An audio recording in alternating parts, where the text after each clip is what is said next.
Brought to you by V-Guard, co-powered by Sensodyne and Vimal. बोलो जुबा केसरी। तो भाजपा जो बोलती है कि 400 पार के 400 पार, तो ये कहावत है कि मुंगेरी डाल के हंसी। ग्वालियर में सबसे बड़ा मुद्दा सामाजिक न्याय का होगा, पिछड़े वर्ग का होगा, दलित पिछड़े आदिवासियों का मुद्दा होगा। बीएसपी जो है भाजपा की सेकंड बी टीम है। ये जनता सबसे पहले मुद्दा है। जनता अगर हम देखें तो जनता सबसे पहले तो नशे में डूबी हुई हमारी जनता। ग्वालियर के युवा को रोजगार ग्वालियर में ही मिलेगा, ये उनका वादा है। तो हो सकता है वो अपना वादा बखूबी निभाए और मेरे को पूरा भरोसा है कि कांग्रेस अपना वादा बखूबी निभाएगी।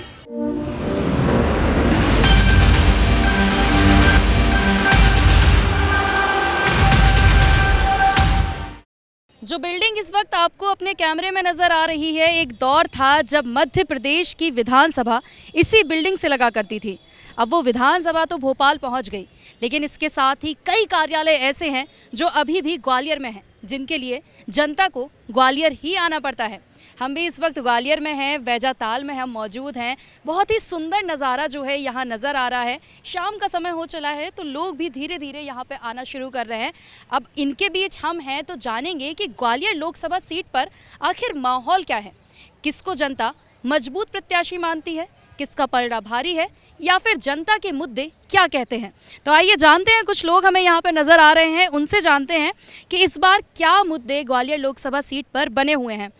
सबसे पहले अगर आपसे बातचीत की जाए, क्या मुद्दे इस वक्त आप देख रहे हैं ग्वालियर लोकसभा सीट पर, किसका पलड़ा आपको भारी लग रहा है?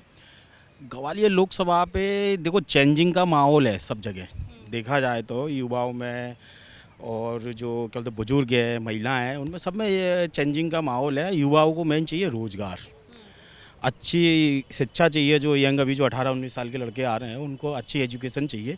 तो ग्वालियर संभाग में देखा जाए तो ये दोनों ही चीज़ें नहीं है। ग्वालियर में कई सालों पहले यहाँ इंडस्ट्रीज़ हब हुआ करता था, बामोर, मालनपुर, ये सारी बंद हैं। नई नई इंडस्ट्रीज़ हैं तो वो ना क्या बोलते भाजपा के हाथों ना क्या बोलते बली चढ़ चुके हैं। जितने भी नए नए जो इंडस्ट्रियल डेवलप हो रहे हैं, कुछ नहीं है इसमें। तो युवाओं में पूरा मूड बना रखा है कि इस बार चेंजिंग करना है। और भाजपा जो बोलती है कि 400 पार के 400 पार, तो ये कहावत है कि मुंगेरी डाल के हसीन सपने, तो इनके साथ पिछली बार तो जो विवेक सेजवलकर थे सांसद, यहाँ से अच्छे खासे मतों से जीते थे, 1.5 लाख लगभग मतों से वो जीते थे। आपने बहुत अच्छा कहा कि यहाँ पे ये बीजेपी का एक तरह से पैटेंट शीट बोलना चाह रहे हैं आप। पर आप देखा जाए तो 57 साल का इतिहास चेंज हुआ। यहाँ 57 साल से महापौर की सीट ना बीजेपी के पास थी, 2022 में वो भी चेंज हुई। तो ये तो बोलते थे कि महापौर भी हमारी पैटेंट सीट है, क्या हुआ ऐसा? वहाँ भी चेंजिंग हुई ना, तो यहाँ भी चेंजिंग होगी। 400 का है ये। ग्वालियर में जो भिंड, मुरैना और ग्वालियर तीनों सीटें में चेंजिंग हो रही है। बीजेपी यहाँ पर बुरी तरीके से परास्त हो रही है। अच्छा, कुछ और भी लोग मौजूद हैं हमारे साथ। जिस तरह से देखा जा रहा है कि भले ही प्रवीण पाठक कांग्रेस की तरफ से हों, भारत सिंह कुशवाहा हों, लेकिन दोनों ही विधानसभा चुनाव में हार गए थे। अंतर काफ़ी कम था, भले ही उनके बीच जीत का हार का, लेकिन था, दोनों हार गए थे। तीसरे एक प्रत्याशी और भी हैं बहुजन समाज पार्टी से, कल्याण सिंह कंसाना, उनको कितना कॉम्पिटिशन में देखते हैं? देखिए, यह त्रिकोणीय चुनाव है। और दूसरी बात जो आज ग्वालियर का जो चुनाव है वो सबसे बड़ा मुद्दा सामाजिक न्याय का होगा, क्योंकि यहाँ पर जिस प्रकार से जो पिछड़े वर्ग की लीडरशिप थी वो कभी दिखी नहीं थी यहाँ पे। और बार बार जिस प्रकार से जाति गणना का जो मुद्दा आ रहा है पूरे देश के अंदर, वो इस बार पिछड़े वर्ग के लोग ये दिल दिमाग में है कि जाति का जनगणना होना चाहिए। जिस प्रकार से पेड़ पौधों की गिनती हो रही है, पक्षियों, कुत्ते, बिल्लियों की गिनती हो रही है, जहाँ तक हिजड़ों की गिनती हो रही है, पिछड़ों की गिनती नहीं हो रही। हमने इस देश को बनाया, हमने कील से लेकर हवाई जहाज बनाया, हिस्सेदारी के नाम पे जीरो। तो ऐसी कैसे व्यवस्था बनेगी? अब मंडल कमीशन की सिफारिश 92 में होने के बाद हिस्सेदारी आज तक 38 सिफारिश आज तक लागू नहीं हो पाई। आप शिवराज सिंह को दे रहे हैं, आप मोहन यादव को दे रहे हैं, नरेंद्र मोदी अपने आप को पिछड़े वर्ग का कहते हैं, लेकिन हिस्सेदारी के नाम पे पिछड़े दर दर की ठोकर उनके युवा, उनके छात्र, उनकी महिलाएं पूरी तरह से रोजगार के लिए, हिस्सेदारी के लिए घूम रही हैं और आज उनकी तरफ देख नहीं रहे। तो यहाँ ग्वालियर में सबसे बड़ा मुद्दा सामाजिक न्याय का होगा, पिछड़े वर्ग का होगा, दलित पिछड़े आदिवासियों का मुद्दा होगा। और इस पर ही लोगों को सोच समझ के परिवर्तन के साथ चुनाव होगा। यहाँ पे बसपा के प्रत्याशी कितना कंपटीशन देंगे? क्योंकि हर बार देखा जाता है कि बसपा के जहाँ जहाँ प्रत्याशी होते हैं, कांग्रेस का वोट जो है वो कम हो जाता है। यहाँ पर कैसा? देखिए, ऐसा है, ये चंबल संभाग है, यहाँ बसपा का वोट आज तक है। कई सीटों पे बराबर उन्होंने सेकंड लाइन पर, सेकंड पे रहे, कोई थर्ड पे रहे, अच्छे वोट पाए। और ये ये चंबल संभाग तो खासकर बसपा का गढ़ रहा है। कांसीराम जी के साहब कांसीराम जी का ये पहले यहाँ पे बड़े बड़े रैलियाँ होती थी। यहाँ पर चंबल संभाग के अंदर कम से कम 10-10, 15-15 विधायक बनते थे। यहाँ एक समय ऐसा हुआ था कि माधवराव सिंधिया जी चुनाव लड़े, एक तक फूल सिंह बरैया लड़े थे, तो सेकंड पर ना फूल सिंह बरैया आए हुए थे। तो कहीं ना कहीं ये गढ़ रहा है और लोगों के बीच में त्रिकोणीय बन सकता है चुनाव। देखिए ज़्यादातर जो है बसपा का देखा गया है कि जो कांग्रेस और बीजेपी के बागी होते हैं, बसपा ही उनको एक तरह से कहा जा सकता है कि अपने पार्टी में बुलाती है, और ना सिर्फ बुलाती है बल्कि टिकट भी उनको मिल जाता है। चाहे फूल सिंह बरैया की बात आप भले ही कर रहे हैं, लेकिन फूल सिंह बरैया खुद अब कांग्रेस के प्रत्याशी हैं और जो भिंड सीट है वहाँ से कांग्रेस के टिकट पर चुनाव भी लड़ रहे हैं। बाबा, आप तो मुझे लगता है काफ़ी चुनाव देख चुके होंगे, वोट भी किए होंगे। काफ़ी चुनाव देख चुके हैं।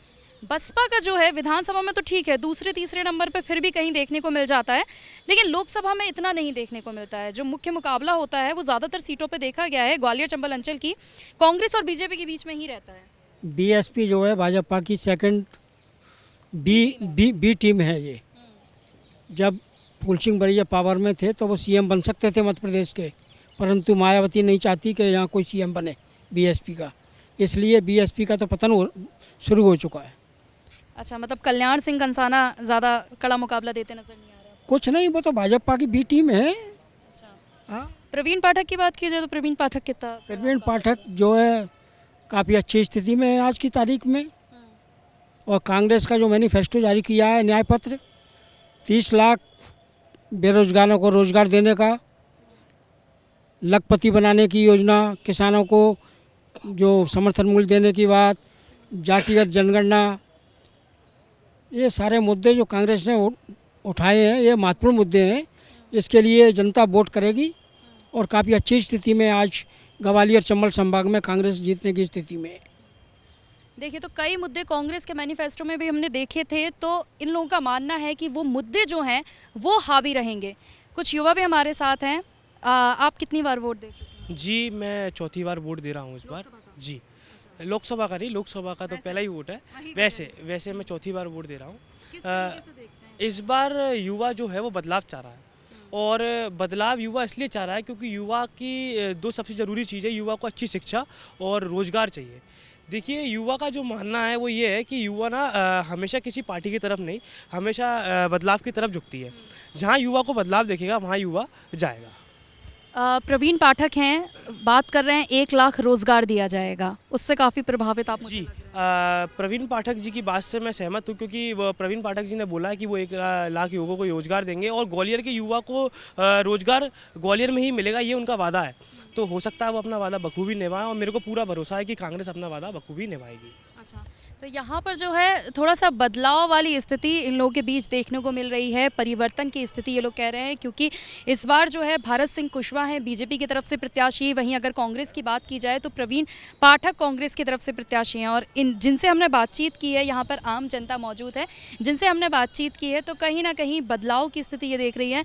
और भी लोग मौजूद हैं, एक बार बातचीत करते हैं, उनसे जानते हैं क्या इस बार देख रहे हैं। भाजपा फिर से कमल लहराएगी, अपना जो भगवा है वो लहराएगी, या फिर बदलाव की स्थिति आप देखते हैं? देखिए, पहले तो मैं सबसे पहले मैं बता दूं कि मैं भी ग्वालियर से प्रत्याशी हूँ।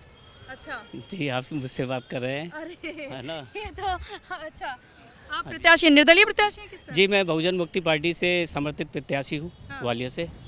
और युवाओं के लिए मैं एक विचार रखता हूँ कि युवाओं का आज का अगर हम देखें तो युवाओं को ना ही रोज़गार है। अगर रोज़गार नहीं है तो हमें आगे आके हमें चुनाव लड़ना होगा, और आने वाले ये नेता जो हमारे लिए एक विचार बनाते हैं कि हम रोज़गार देंगे आपको, ये मुद्दे बता के, लेकिन ये कोई भी युवाओं के लिए कोई साधन नहीं करते, ना रोज़गार निकालते। बल्कि हमारे यहाँ देखा जाए तो ग्वालियर में मालनपुर है, जेसी मिल है, ये सारे मिल बंद पड़े हुए हैं। युवा सड़क पे है सिर्फ। प्रवीण पाठक तो कह रहे हैं कि 1 लाख जो है रोजगार देंगे ग्वालियर के लोगों को। देखिए, प्रवीण पाठक जी किस हालत से करें मुझे समझ में नहीं आ रहा, क्योंकि प्रवीण पाठक जी जब थे विधायक थे, उन्होंने इस ग्वालियर के लिए अपनी दक्षिण की जनता से ही पता करें तो दक्षिण की जनता ही बता देगी प्रवीण पाठक जी ने क्या किया। उन्होंने सिर्फ अपने घर को देखा। भारत सिंह कुशवाहा कह रहे हैं कि पीएम का चेहरा जो है वो आगे है, देश के लिए जो है क्षेत्रीय मुद्दे ना देखते हुए जो राष्ट्रीय स्तर के मुद्दे हैं उनको जनता देख रही है। देखिए, जनता सबसे पहले मुद्दा है। जनता अगर हम देखें तो जनता सबसे पहले तो नशे में डूबी हुई हमारी जनता ही हुआ आज की, क्योंकि रोजगार नहीं है तो जनता कहाँ जाती है, सिर्फ कलारियों पर बैठी हुई है। आप खुद प्रत्याशी हैं, आप ऐसे बातें कर रहे हैं जनता के लिए। खैर और लोगों से बातचीत करते हैं। आपको क्या लगता है कि इस बार क्या होगा ग्वालियर लोकसभा सीट पर? त्रिकोणीय मुकाबला देखते हैं या मुकाबला सिर्फ बीजेपी कांग्रेस के बीच? देखिए इस बार जो है गैर भाजपा जो कैंडिडेट है वो जीतने जा रहे हैं और लंबे समय से यहाँ भाजपा का सांसद रहा है, संसद में प्रतिनिधित्व भाजपा का जहाँ से रहा है और इस दौरान ग्वालियर जितना पिछड़ा शायद ही मध्य प्रदेश का कोई ज़िला कोई लोकसभा पिछड़ी हो।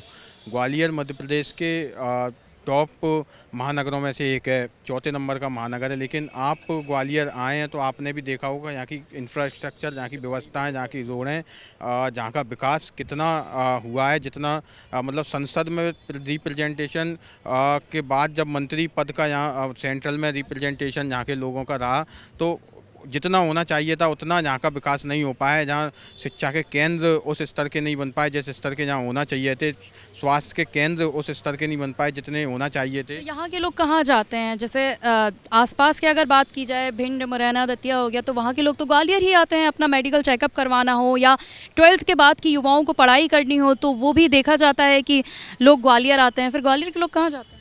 देखिए ग्वालियर के लोग जो है, ग्वालियर के लोग जो संपन्न हैं वो तो दिल्ली, इंदौर पढ़ाई करने जाते हैं। कंपटीशन की मिडिल क्लास के लोग कंपटीशन की तैयारी कर रहे हैं। जो सक्षम है वो तो इंदौर जा रहे हैं, इलाहाबाद जा रहे हैं और जो सक्षम नहीं है वो यहाँ तैयारी सेल्फ डिफेंस कर रहे हैं, घर पर रहकर तैयारी करते हैं। और जहाँ की जो कोचिंग हैं वो इस स्तर की नहीं है, जहाँ के जो स्कूल हैं, कॉलेज हैं वो इस स्तर के नहीं है। जहाँ के लोगों को एजुकेशन स्तर, जहाँ के लोगों का और दिल्ली के लोगों का ज़मीन आसमान का अंतर है। तो वो इंफ्रास्ट्रक्चर जो यहाँ खड़ा होना चाहिए था वो नहीं हो पाया। और हम इस बात के तौर पर कह सकते हैं कि यहाँ के लोग एजुकेशन के लिए पलायन किए हैं, एजुकेशन माइग्रेट हुए हैं, चाहे फिर वो इंदौर के लिए हुए हों, इलाहाबाद के लिए हुए हों, दिल्ली के लिए हुए हों। यहाँ रोज़गार नहीं है, रोज़गार के लिए माइग्रेट हुए हैं दूसरे शहरों में। एक बड़ा तबका गुड़गांव में, नोएडा में, दिल्ली में जॉब करता है, इंदौर में जॉब करता है। जो विकास ग्वालियर में होना चाहिए था, हम यहाँ खड़े हुए हैं, ये क्षेत्र जो है हम पुरानी विधानसभा के सामने खड़े हुए हैं। मध्य भारत की विधानसभा का क्षेत्र है जो जहाँ लगती थी मध्य भारत की विधानसभा। लेकिन उस समय से लेकर आज तक जो केंद्र रहा, केंद्रीय स्तर पर स्टेट गवर्नमेंट में प्रतिनिधित्व रहा, केंद्रीय गवर्नमेंट में प्रतिनिधित्व रहा, वो विकास यहाँ संभव नहीं हो पाया। पता नहीं क्यों नहीं हो पाया। नेताओं ने अपनी जेबें तो भरी, नेता जो ज़मीन से उठकर केंद्र में रिप्रेजेंटेशन के लिए गए, मंत्री बने और वो अपनी जेब बनने में सक्षम हुए, अपनी प्रॉपर्टियाँ एकत्रित उनने की। लेकिन जनता के लिए जो उनके वेलफेयर के लिए करना था वो आज दिनांक तक नहीं कर पाए। सिर्फ सरकारी राशन पर और अपनी रहनुमाई पर उन्हें जीवित रखते रहे और वही उन्होंने विकास का एजेंडा समझा। महाराजबाड़ी से हम लोग आ रहे हैं, वहाँ की जनता से हमने बातचीत की थी तो ज़्यादातर लोगों का ये कहना था कि प्रत्याशी से ऊपर हम थोड़ा सा फेस देख रहे हैं, जो पीएम मोदी का चेहरा है हम उस पर वोट दे रहे हैं, क्योंकि विपक्ष के पास चेहरा कौन सा है? विपक्ष के पास चेहरा ही है। अभी देखा जाए तो जो भी पार्टी है, कांग्रेस हो, सपा हो, बीएसपी हो, सबके पास चेहरे हैं। पर मेन ये जो आप बोल रहे हो कि जो आपने जो जनता से बात की वो बोल रहे हैं कि हम पीएम साहब का चेहरा देख रहे हैं। मैं उनसे पूछना चाहूँगा कि आपने भी पूरे देश में तो घूमे ही होंगे, आप एंकरिंग कर रहे हैं, तो ये भाजपा की सरकार ने कितने IIM कॉलेज दिए हैं कांग्रेस के बाद? जो पंडित जवाहरलाल नेहरू ने जो IIM दिए थे और IIT दिए थे, एम्स दिए थे, भाजपा सरकार ने कितने दिए? सबसे बड़ी बात ये आती है। अब इन्होंने तो रेलवे को प्राइवेटाइजेशन कर दिया, कई स्टेशनों को प्राइवेट में कर दिया, तो ये नहीं चलेगा। और अगर देखा जाए तो प्रवीण पाठक जी जो कांग्रेस के कैंडिडेट हैं वो एक पढ़े लिखे और युवा प्रत्याशी हैं। कोविड में देखा जाए तो उन्होंने सबसे ज़्यादा स्वास्थ्य पे काम किया था और शिक्षा पे भी, जैसे मैंने आपको पहले बोला था, उन्होंने कई स्कूलों को गोद ले रखा है, जिसमें उन्होंने फ्री लाइब्रेरियन खोल रखी है, जो कॉपी डॉट किताबें ये हैं। और सबसे मेन मुद्दा आता है रोज़गार का। तो हम लोगों को, सारे युवाओं को है ना, क्या बोलते, कांग्रेस के प्रवीण पाठक जी से बड़ी उम्मीद है। जब वो चुन के जाएंगे तो संसद में ग्वालियर नहीं, पूरे चंबल संभाग के लिए वो रोजगार के लिए बात करेंगे। बिल्कुल। तो यहाँ जो है जनता का मूड थोड़ा सा बदलाव की ओर नज़र आ रहा है, परिवर्तन जो है जनता यहाँ की चाह रही है। और प्रवीण पाठक वर्सेस जो भरत सिंह कुशवाहा बना हुआ है मुकाबला, यहाँ थोड़ा सा जिससे हमने बातचीत की है तो लग रहा है कि प्रवीण पाठक के पक्ष में ज़्यादा लोग नज़र आ रहे हैं। यहाँ पर एक महिला भी मौजूद है, इनसे बातचीत करते हैं। आप जो है ग्वालियर से ही हैं? नहीं, आप बाहर से हैं? सागर से आए। सागर से हैं, वोट तो देती हैं आप, है ना? हाँ, क्या इस बार देख रही हैं, कैसा रहेगा चुनाव, कांग्रेस, बीजेपी या कोई और? अब देखो। आपका क्या मुद्दा है, आप क्या देखती हैं? मतलब एक महिला को क्या क्या जो है मुद्दे देखती हैं कि महंगाई ज़्यादा है या फिर किस तरह की परेशानियां आप लोगों को देखनी पड़ती हैं? महंगाई ज़्यादा है और ये क्या है, मीडियम लोगों को ज़्यादा दिक्कत है। अच्छा, जो मध्यम वर्ग है उनको ज़्यादा दिक्कत है, वर्ग के लोगों को बहुत दिक्कत है। जो निम्न वर्ग से आते हैं या उच्च वर्ग के हाँ उनको कोई हाँ परेशानी नहीं हाँ, निम्न वर्ग के गरीब लोगों को तो बहुत अच्छा है नहीं? हाँ है? उनके लिए सरकार करती हाँ, उनके लिए सरकार करती है, तो मध्यम वर्ग के लिए थोड़ा सा। है। हाँ, दिक्कत है। देखिए महिलाएं हैं और जिस तरह से वो बोल रही हैं कि मध्यम वर्ग जो है उसको कहीं ना कहीं पिसना पड़ता है, क्योंकि सरकार जो है निम्न वर्ग पिछड़े वर्ग के लिए बात करती है, उच्चतम वर्ग को इतनी ज़्यादा आवश्यकता नहीं होती है, लेकिन कई योजनाएं ऐसी होती हैं जिसमें मध्यम वर्ग जो है उसको झेलना पड़ता है। फिलहाल ग्वालियर में हम मौजूद थे, जनता का मूड जिस तरह से दिख रहा है तो लग रहा है कि थोड़ा सा परिवर्तन यहाँ जनता चाह रही है और जो है कड़ा मुकाबला देखने को मिलेगा। हर तरह का पक्ष हमें देखने को मिला है। भारत सिंह कुशवाहा हैं, दूसरी तरफ जो है प्रवीण पाठक हैं और तीसरी तरफ बहुजन समाज पार्टी के कल्याण सिंह कंसाना है। फिलहाल 7 मई को यहाँ पर चुनाव है तीसरे चरण में और 4 जून को नतीजे बताएंगे कि जनता ने किस पर अपना भरोसा जताया। वीडियो जर्नलिस्ट राहुल देव के साथ Anjali Gupta, TV9 Madhya Pradesh Chhattisgarh.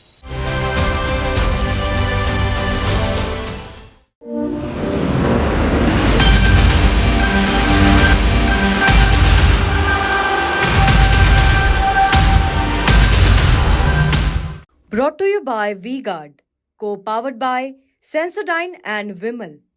Bolo Zuba Kesari.